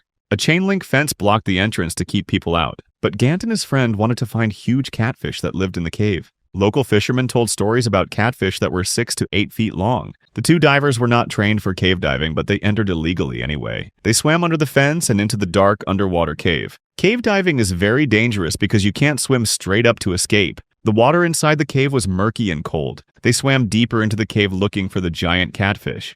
About 1,200 feet into the cave, Gant accidentally kicked the muddy bottom. A huge cloud of dirt and mud filled the water around them. The water became so murky they couldn't see anything at all. Gant tried to stay calm and wait for the dirt to settle, but his friend panicked and started moving around wildly. The friend's movements made the muddy water even worse. In all the confusion, the two divers got separated in the dark water. Gant's friend tried to find him, but couldn't see anything. The friend managed to swim back to the entrance and got out safely. He immediately called for help because Gant was lost inside the cave. Meanwhile, Gant was trapped alone in the underwater cave system. He was completely lost and running out of air to breathe. Every tunnel looked the same in the murky water. Gant didn't know which way led back to the entrance. His air gauge showed he was almost out of breathing air. Just when things looked hopeless, Gant found a small air pocket. The cave ceiling had a tiny space with air that was only 8 inches high. Gant grabbed onto a rock formation called a stalactite. He kept his head in the small airspace so he could breathe. His body stayed underwater, but his head was above the surface. Rescue teams knew they had to do something drastic to save Gant. The Tennessee Valley Authority decided to lower the water level of the entire lake. They opened the dam spillway to let water flow out. The lake dropped 3 feet, which created more airspace in the cave. As the water went down, Gant's tiny air pocket got bigger. He could move his head more and had more room to breathe. But Gant had been in the cold water for 16 hours by this time. He was very weak, cold, and sick from the long ordeal. Finally, rescue divers were able to reach Gant in the cave. They found him still holding onto the stalactite formation. Gant was weak and sick, but still alive after 16 hours. The rescuers helped him swim back to the cave entrance. When Gant came out of the cave, he needed medical help right away. His body temperature was dangerously low from the cold water. Orange Grove Sink Cave Incident. On September 5th, 1988, Mark Happ and 21-year-old Debbie Eves went diving at Orange Grove Sink in Florida. It was 10:11 at night, and this would be their third dive of the day. Mark had gotten his basic cave diving certificate just 4 months earlier. Debbie had received her cave diving certificate even more recently in July. They only had basic training, which was meant for easy, simple cave dives. Orange Grove Sink was a very difficult and dangerous cave system. The cave had complex passages and routes that could confuse inexperienced divers. Debbie had only done 10 cave dives total in her entire life. She was also using rental equipment instead of her own familiar gear. When they told their instructor about their dive plan, he warned them not to go. Many experienced cave divers told them they were not ready for this cave. The experts said Orange Grove Sink was too dangerous for their skill level, but Mark and Debbie ignored all the warnings and decided to dive anyway. Their plan was to swim toward Challenge Sink through underwater passages. They agreed to turn back if the water became too murky to see. Debbie knew her main diving light would not last the whole dive. They brought a backup light to use when her main light died, but changing lights underwater in a cave is very dangerous for beginners. Mark and Debbie entered the water and started swimming into the cave. At first, everything went according to their plan. They followed the main guideline rope deeper into the underwater cave. The guideline rope is like a trail that leads back to safety. They swam past the halfway point, which put them far from the entrance. As they expected, the water became murky from stirred up dirt. Following their plan, they turned around to swim back out. During their return trip, Debbie's main light died as expected. While they were changing to the backup light, they drifted away from the guideline. Losing contact with the guideline rope was a deadly mistake. They found another rope and thought it was their original guideline. But cave systems have many different ropes that go different directions. Mark and Debbie followed the wrong guideline for a long time. The passages didn't look right, and they realized their mistake. They wrote notes to each other on underwater slates to communicate. They turned around and tried to retrace their path, but their movement had stirred up more dirt, making the water very murky. Then Debbie spotted another guideline rope nearby. She made the dangerous decision to leave their current rope and swim to the other one. You should never abandon a known rope in a cave without being certain. As Debbie swam toward the other rope, the water became completely murky. Visibility dropped to 0 and they couldn't see anything. Mark tried to find Debbie but couldn't see her in the murky water. He searched along the ropes using proper cave diving procedures, but he couldn't locate Debbie in the 0 visibility conditions. Mark's air supply was getting low, so he had to exit the cave alone. He found the correct guideline and followed it back to safety. When Mark reached the surface, he called for emergency help. Debbie was lost somewhere in the murky cave passages with limited air. Without a guideline to follow, she had no way to find the exit. Rescue divers arrived and searched the complex cave system. They eventually found Debbie's body floating deep inside the cave. Her air supply had run out before she could find her way to safety. Owl Cave Incident.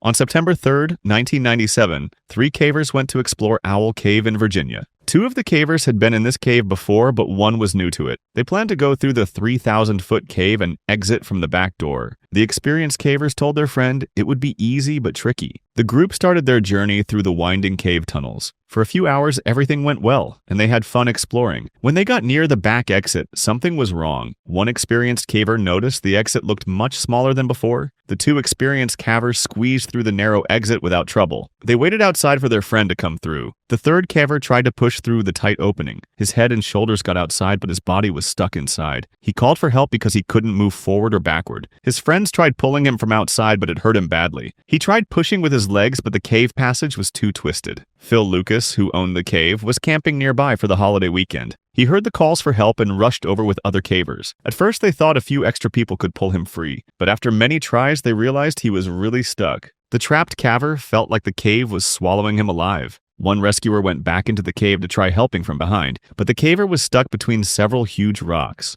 Phil Lucas made a plan to remove some of the rock. They used a battery-powered drill to make holes in the rock. They put wedges in the holes to break off pieces of rock. This work took many hours and had to be done very carefully. With each piece of rock removed, the caver had more room to move. Some people watching got frustrated and didn't understand the plan. They wondered why the rescuers were pulling him back instead of out. Finally, they made the passage wide enough for him to slide back in. They used a sledgehammer to clear away the last pieces of rock. The caver was finally able to crawl out of the cave exit. The whole rescue took 4 hours to complete. Everyone clapped and felt relieved when he was finally free. The caver was tired and sore, but safe from his scary experience. Raspberry Cave Incident. On the morning of August 31st, 2015, 4 experienced cavers gathered at the entrance of Raspberry Cave in Arizona. Bob Goforth, Mark Pansing, Adam Zipkin, and Mike Van Note were eager to explore the cave's narrow passages. Their goal was to dig through mud and rock in hopes of discovering new sections of the cave. They were armed with tools, ropes, and headlamps. After checking their gear, they made their way toward the cave entrance. Raspberry Cave had an entrance barely wide enough to squeeze through. Late in the morning, they squeezed through the cave's narrow entrance. This led them into a small room just large enough to sit in. From there, they went down into a much larger room with massive boulders wedged into the ceiling above them. At the base of this room was a narrow 10-foot climb down into a smaller chamber. This led to a crawl space about 12 feet long, connecting them to yet another small room. The second small room had a promising lead. The 4 men began digging out wet mud and rocks. They passed the debris back through the tight crawl space. As they worked, exhaustion began to set in. Concerns about the stability of the cave wall started to grow. The ceiling above where they were working was made of unstable limestone. They realized it might not be safe to continue. Deciding to call it a day, they began packing up their tools. Bob Goforth was the first to exit, making his way back through the crawl space and out of the cave. Mark Pansing was next, climbing up toward the larger room while passing tools ahead of him. As he was working his way out, his shoulder bumped the boulder. The massive rock above him groaned and slid. It pinned his head between the limestone and the cave wall. His face was smashed against the rough stone. The jagged edges bit into his skin as his helmet strap dug painfully into his throat. This restricted his breathing.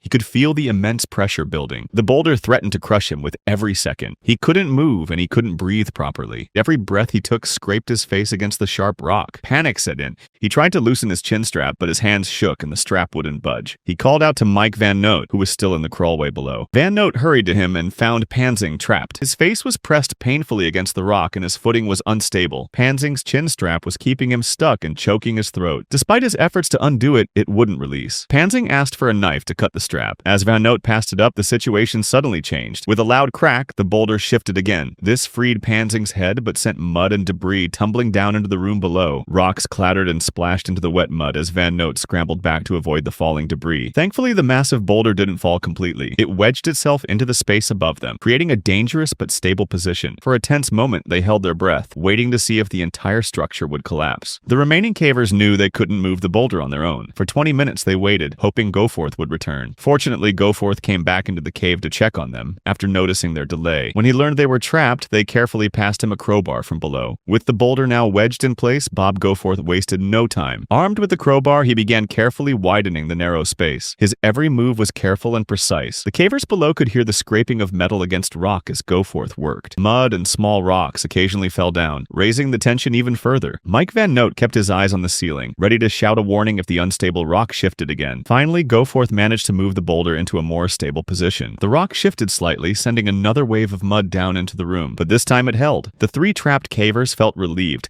Their ordeal was nearly over. One by one, they carefully climbed up the now wider space. Each move was calculated to avoid disturbing the boulder any further. The climb felt slow, their bodies tired and covered in mud, but as they emerged into the larger room, the sense of relief was clear. They had escaped what could have been a fatal disaster. Rat Cave Incident. On July 16, 2014, Delbert Hawkins and his dog named Rat went to explore an unnamed cave in Kentucky. As they went deeper into the cave, Rat was very excited. Suddenly, a pair of glowing eyes flashed in the darkness ahead. A raccoon. In an instant, Rat took off like a rocket, barking and howling as he chased the raccoon. He ran into the maze-like tunnels of the cave. Delbert called out to his dog to come back, but it was no use. The echoes of Rat's frantic barks bounced off the cave walls. The barks grew fainter by the second, and then there was silence. Rat was gone. For hours, Delbert searched every crevice, shouting his dog's name until his voice cracked. But the cave seemed endless, an underground maze that swallowed sound and light. Delbert had no choice but to return to the surface. Volunteers from Kentucky showed up, bringing flashlights, ropes, and determination. They searched the cave from top to bottom, but there was no sign of Rat. Delbert feared the worst. His best friend might be trapped, or worse, lost forever in the cave. Then on the third day, something miraculous happened. The faint, distant sound of barking echoed through the cave. Rat was alive, but he was stuck in a narrow tunnel. He was wedged tightly and no one could reach him. The passage was too small for any of the rescuers to squeeze through.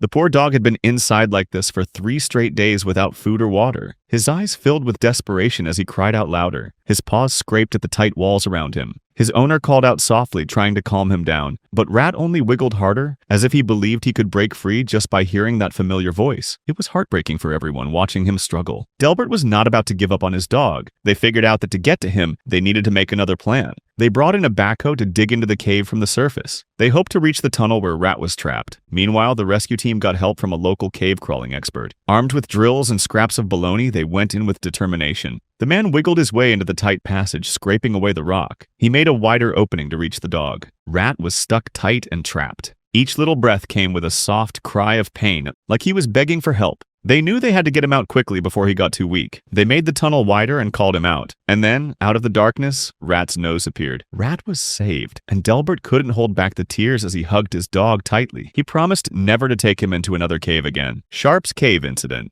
On a warm summer afternoon, 40-year-old Arlen and his 19-year-old daughter, Lexi, entered Sharp's Cave in Virginia. It was 3 p.m., and they planned to find a famous waterfall inside the cave system. Arlen and Lexi were inexperienced cavers with no proper training or equipment. They carried basic flashlights instead of proper cave lighting systems. They had no helmets and wore completely wrong clothing for the cold, wet cave. Sharp's Cave was a complex maze of passages, rooms, and dead ends. The cave stretched for miles underground, with multiple levels and chambers. The waterfall they wanted to find wasn't marked on any tourist map. As they moved deeper, their cheap flashlights began to dim quickly. Cave environments drain battery power fast due to humidity and temperature changes. The deeper they went, the more complex the cave became. Side passages branched off in every direction like a confusing puzzle. Hours passed and the passages seemed to multiply around them. Every turn led to another choice of left or right, up or down. They tried to remember their route back, but everything looked the same. By 6 p.m., they were completely lost in the cave system. The cave temperature was a constant 54 degrees, which threatened hypothermia. Their inadequate lights were failing, creating absolute darkness around them. Panic began to set in as they realized their dangerous situation. Arlen tried to stay calm for his daughter, but was fighting growing terror. They had no backup lights, emergency supplies, or way to signal for help. They wandered for hours, calling out, but sound travels strangely in caves. Dehydration was setting in and their bodies burned energy trying to stay warm. The psychological stress of being trapped in darkness affected both of them. Above ground, Arlen's 2 younger children aged 10 and 16 grew worried. When 11:30 p.m. arrived with no sign of them, the teenagers called 911. The call was escalated to emergency status when they mentioned cave exploration. The emergency triggered a massive rescue response from multiple agencies. Virginia State Police contacted Jennifer Bowl of the National Cave Rescue Commission. They carried powerful LED lights, communication equipment, and medical supplies. But Sharp's Cave was too complex with too many branching passages. After 2 hours of searching, Bowl called for massive reinforcements. By 8:30 a.m., approximately 40 cave rescue specialists converged on the scene. This became one of the largest cave rescue operations in Virginia's history. Teams were assigned different cave sections with communication lines run underground. Around 10 a.m., Christopher Spence and Mystic Miller searched Catfish Hall. Deep in the passage, they discovered 2 dark figures huddled together. It was Arlen and Lexi after 19 hours trapped in the cave. Both were alive, but shaking uncontrollably from hypothermia. Their flashlights had died hours earlier, leaving them in complete darkness. They were dehydrated, exhausted, and terrified, but still breathing. The rescuers immediately shared warm clothing, food, and water. Most importantly, they provided proper cave lights for safe navigation. The journey back to the surface took several more hours of careful guidance.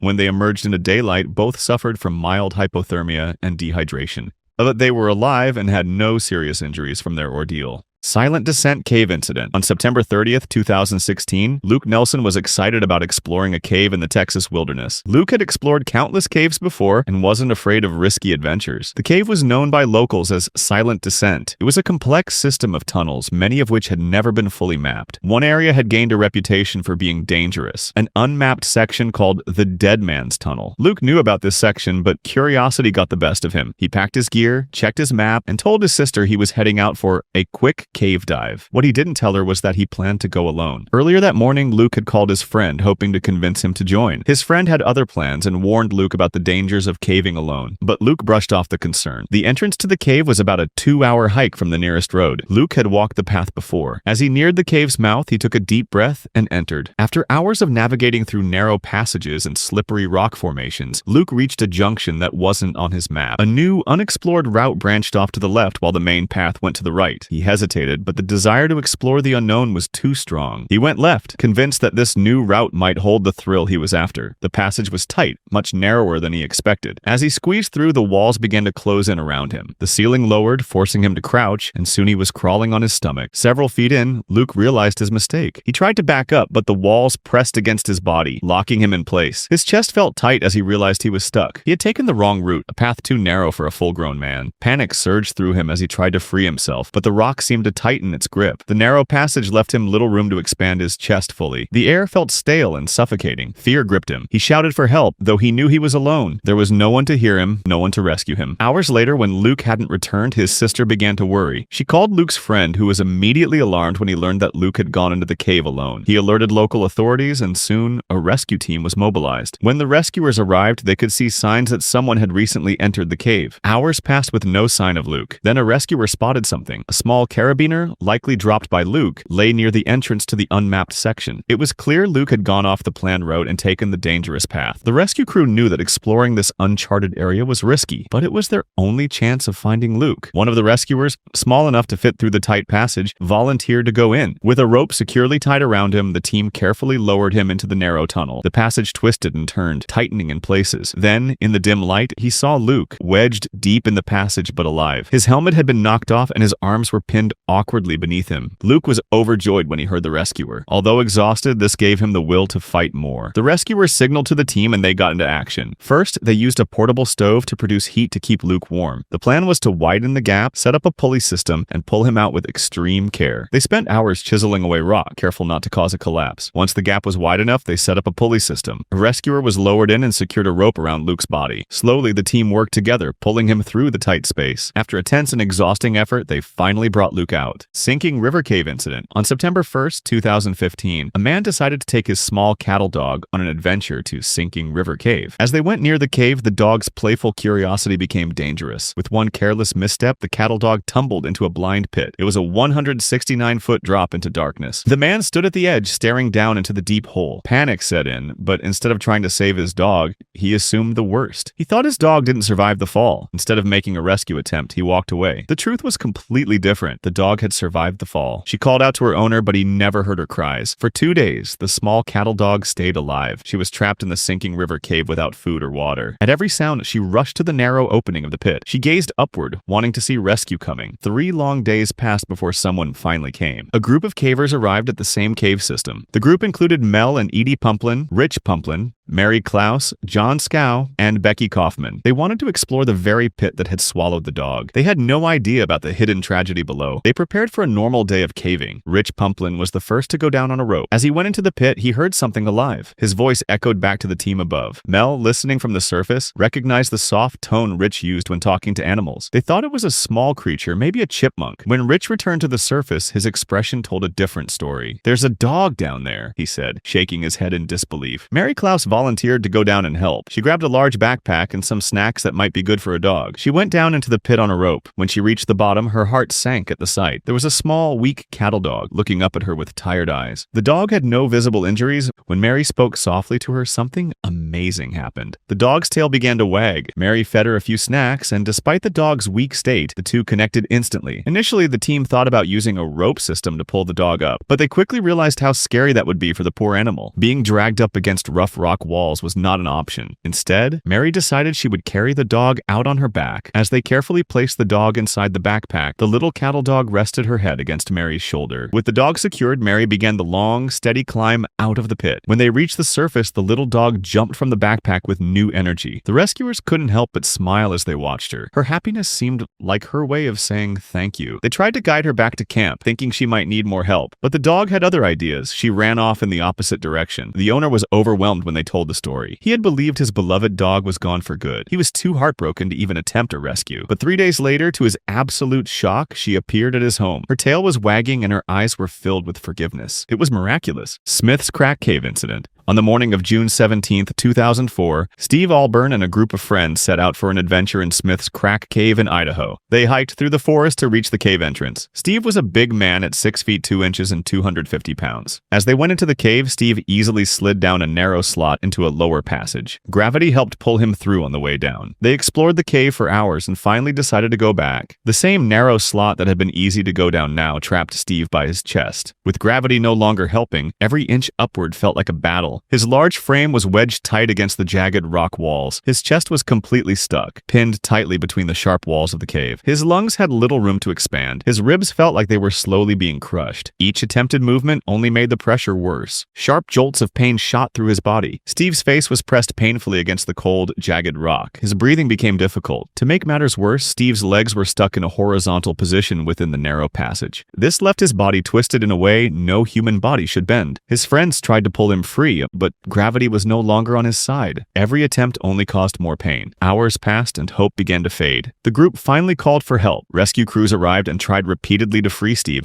but nothing worked. His body was wedged too tightly. Finally, in a moment of desperation, someone suggested using vegetable shortening to grease him up. With no better options, rescuers grabbed coveralls and coated them with Crisco. The rescuers prepared themselves for the effort. They started to pull from above while his friend behind kept pushing. Steve, wearing the greasy suit, started to slide upward. Every movement sent sharp, searing pain through his ribs and spine, but he had to keep going. Slowly, painfully, the grease began to do its job. Inch by inch, the walls began to release their grip on his body. Steve's arms were grabbed by those pulling from above. With each tug, he screamed in pain as the rough stone scraped against his skin. Steve's body finally started to come free completely. After nearly 10 hours of pain, Steve emerged from the cave. He was battered, bruised, and shaken, but alive. Stay High Cave incident. On the afternoon of February 11, 2011, 26-year-old David Rosler set out with a friend to explore the Stay High Cave in Virginia. David had no prior caving experience. The cave was notorious among local cavers for its dangerous entrance. The cave requires people to stay high or position themselves on the upper part of a narrow V-shaped passage. By keeping their bodies elevated and carefully moving along the wider parts, cavers avoid getting stuck in the narrow crevices below. But David had no training or background in cave exploration. As he inched his way deeper into the cave, he gradually slipped toward the narrowest part of the V-shaped passage. The slick walls offered no grip. Before he could react, he was sliding uncontrollably downward. His body shot into the tightest part of the cave. The rock walls closed in on him, compressing him into a space so tight that every breath became a struggle. As soon as he came to a stop, wedged painfully in the rock, panic set in. His arms were pinned against his sides. Every attempt to free himself made his situation worse. The jagged rocks dug into his skin. The pressure on his chest made it hard to breathe. His leg was twisted at an awkward angle, adding searing pain to his desperate state. Hours began to pass, and as his body remained locked in place, the pain got worse. Every slight movement sent shocks of pain shooting up his leg and into his lower back. The rock dug deeper into his body. His muscles ached from the tension. The cold seeping through the walls of the cave began to turn his pain into a deep, bone-chilling ache. At first, David's frustration kept him trying. He believed he could somehow break free, but soon his initial anger turned into helplessness as his strength faded. His friend, hearing his distant cries for help from outside the cave, ran for assistance. By the time rescuers arrived, David had already been trapped for what felt like forever. Despite their best efforts to pull him out, the rescuers found that each attempt only made his condition worse. By now, David's body was failing him. His leg, twisted and crushed under his own weight, began to go numb. His circulation was cut off, and the lack of blood flow meant that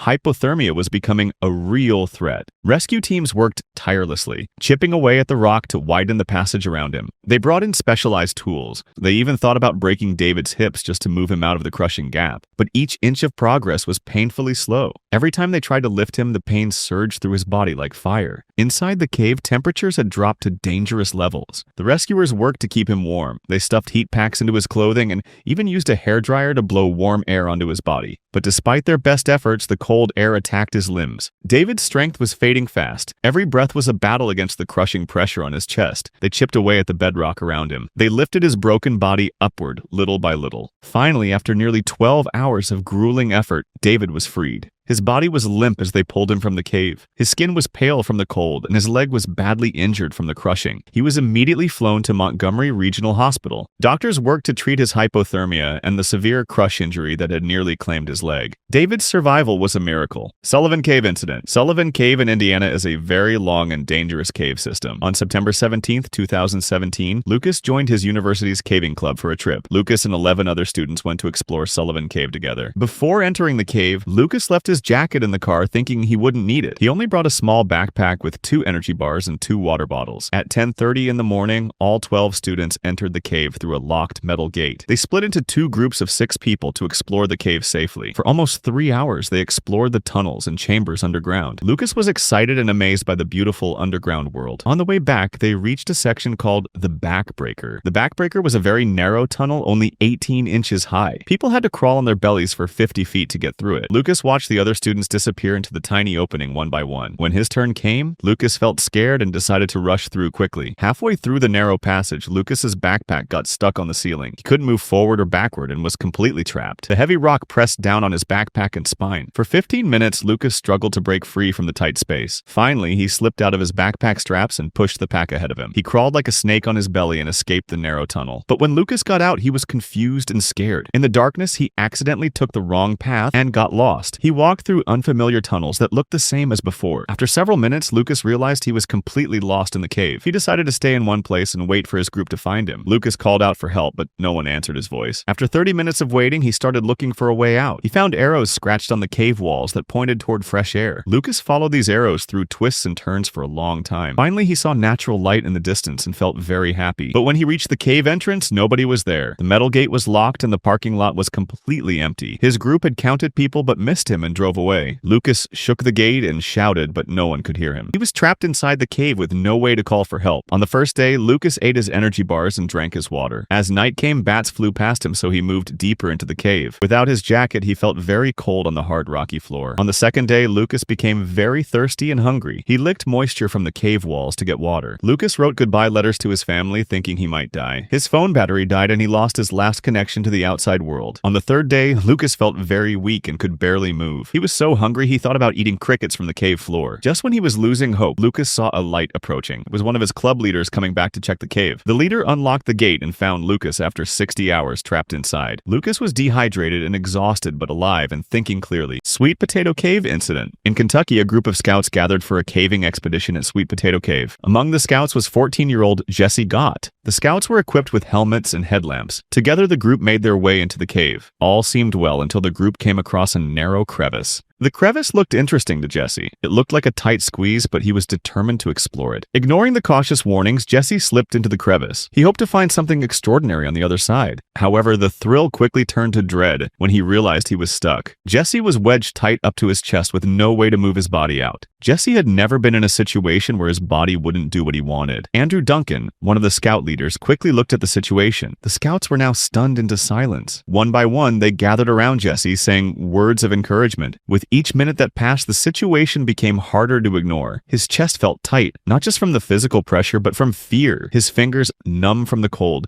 twitched without his control. Every second felt like a struggle. His body temperature was dropping. He was getting hypothermia. This made things worse. While Andrew and 2 other scouts stayed with Jesse, one scout ran back to the cave entrance to get help. The call for help reached the local firefighters and rescue squad. They arrived at the scene with specialized tools and determination to free the young scout. They knew they had to act quickly. Every minute mattered. Once inside the cave, the rescuers approached the narrow crevice where Jesse was trapped. They realized that Jesse needed treatment for his injuries and also for hypothermia. Immediately, they wrapped blankets and heating pads around him. Using shovels and crowbars, they began to make the opening bigger. After hours of hard work, the rescuers finally made progress. The opening was widened enough for Jesse to be pulled free. With everyone working together, they moved him out of the crack around 3 p.m. Jesse was finally free. Once out, he was taken to a local hospital for evaluation. The medical team quickly checked his condition. Thankfully, Jesse's ordeal had only resulted in mild hypothermia. Tenneref Lava Tube Cave Incident. On Saturday, February 10, 2007, 9 people gathered on Tenerife Island for a hike. They planned to hike through a lava tube that connected 2 valleys. Lava tubes are tunnels formed by old volcanic eruptions. By 2 p.m., they reached a mountain with 2 options: go over it or through it. Since the hike was meant to be easy, they chose to go through a lava tube. However, they entered the wrong tube. They didn't have an experienced guide and relied on directions sent by phone. The group went deeper into the lava tube, believing it was the right path. By 3 p.m., they were over a mile inside the mountain. Something felt wrong. Several hikers fainted one after another. 5 out of 9 people lost consciousness. Those near the back felt dizzy as well. They managed to turn around and escape. At 4:45 p.m., the people who escaped called emergency services. Rescuers quickly arrived. The hikers who escaped reported a strange gas smell just before the others passed out. Rescuers needed to be careful. The narrow tube was only about 6 feet wide and high at its largest point. This made the rescue challenging. Some unconscious hikers woke up and walked out, but by 5,000 feet into the tunnel, rescuers began to find those who hadn't woken up. The gas smell became stronger the further they went. Throughout the night and into the next morning, rescuers worked carefully. 4 hikers were airlifted to the hospital with breathing problems. 2 had more serious injuries due to the positions they passed out in. By February 11th, only 3 hikers remained inside. They had been leading the group and were the deepest in the cave. The concentration of gas was highest there. 20 hours after the hike began, the rescue took a tragic turn. The last 3 hikers were found dead from oxygen loss. Why Cave Incident? At 2:30 in the morning, Logan's mother got a terrifying phone call. Logan's friend said he was trapped in a cave for over 7 hours. Logan's mother collapsed with fear for her 20-year-old son. 12 hours earlier, Logan and friends went camping at Nicac Cave State Park in Iowa. Around 7 p.m., Logan and his friend Emma decided to explore Y Cave. They grabbed headlamps and promised to return in an hour or 2. Logan led Emma through passages he had explored many times before. As they went deeper, the passage began to narrow dramatically. Logan squeezed through a tight section without much trouble. Emma followed behind but began to feel something was wrong. The walls seemed to close in around her like a vice. Emma called out saying she thought she was getting stuck. Her body became wedged between the floor and ceiling. Every time she tried to move forward, the space gripped her tighter. Logan turned around and reached back to find Emma's hand. Emma was hyperventilating and having panic attacks in the darkness. Logan stayed calm, holding her hand and talking continuously. Another couple exploring the cave heard Emma's distressed calls. They realized the situation was beyond what they could handle. The couple quickly went to call 911 for emergency help. Rescue crews entered Y Cave with specialized equipment. They started chiseling the passage to make more space. After 4 hours underground, Emma was finally freed from the passage. She emerged with scrapes and bruises but was alive and safe. Logan felt tremendous relief watching Emma being rescued. But when rescue workers began leading Logan out, disaster struck again. As Logan tried to move over a crevice, exhausted from stress, he slipped. He dropped deep and became wedged even worse than Emma. Logan was stuck face down with his arms pinned beneath him. A solid rock ledge pressed down above him and he couldn't move. The rescue operation became much more difficult and dangerous. Logan's family was contacted and rushed to the cave site. Logan had been trapped face down for nearly 20 hours. Rescue workers brought air chisels to carefully chip away rock. They managed to get oxygen to Logan and started an IV. Hours passed as Logan's parents waited above ground. The rescue worker said Logan would need to help lift himself out. After 20 hours underground, the rescuers had created just enough space. Logan somehow found the strength to work with his rescuers. Using the small space they created, he got better leverage with his arms. In an almost miraculous moment, Logan pulled his torso free. Rescue workers immediately grabbed him and guided him to safety. When Logan emerged from Y Cave, he was covered in dust and mud. He was exhausted with scrapes and bruises, but walking and breathing. His mother rode with him in the ambulance to the hospital. The nightmare that began with a 2:30 a.m. phone call was finally over. Both Logan and Emma survived their terrifying ordeal in Y Cave. Yo-Yo Pit Cave Incident. Joseph Labato was 29 years old and thought of himself as adventurous and confident. He had taken his girlfriend on a few small climbing trips in the past. Joseph convinced her and himself that he knew what he was doing. In reality, his experience was very limited, and he had no real caving knowledge. He decided to visit Yo-Yo Pit near Santa Fe with his girlfriend. Yo-Yo Pit was a remote, ancient volcanic vent with a 130-foot vertical drop. At some point during their visit, Joseph dropped his cell phone into the pit. He was determined to get it back. Joseph went back to his vehicle and grabbed a collection of gear. He took a heavy-duty chain and 2 ropes. None of this equipment was intended for climbing or rappelling. Joseph told his girlfriend that he knew what he was doing, though she was uneasy. The rope wasn't meant for life-saving purposes. His knots were poorly tied. When he began his descent, he slid awkwardly with the rope beneath him. It was clear things weren't going as planned. After a few feet, he switched to going down hand over hand, but his grip was slipping and soon he lost control. As he tumbled toward the bottom, he let out a nervous laugh. His girlfriend, still watching from above, heard his voice echo up from the pit. She recalls that Joseph was laughing all the way as he fell to the bottom. However, the laughter soon gave way to serious reality. At first, he joked about breaking his arm. He tried to reassure both himself and his girlfriend that he was still okay. But moments later, his voice changed. Pain spread through his body, sharp and constant. His back began to seize up. He quickly realized that something was very wrong. As minutes passed, numbness spread through his body. He could no longer feel his back. Soon, paralysis set in. With panic rising, Joseph told his girlfriend he couldn't move. His girlfriend was forced to drive back over rough terrain, desperately searching for help. After hours, she found a payphone and called 911. By the time rescue teams arrived, Joseph had gone silent. Rescuers rappelled into the pit and discovered that he had died from his injuries. His body was carefully placed in a litter and lifted out. This marked the tragic end to a poorly prepared adventure that could have been avoided.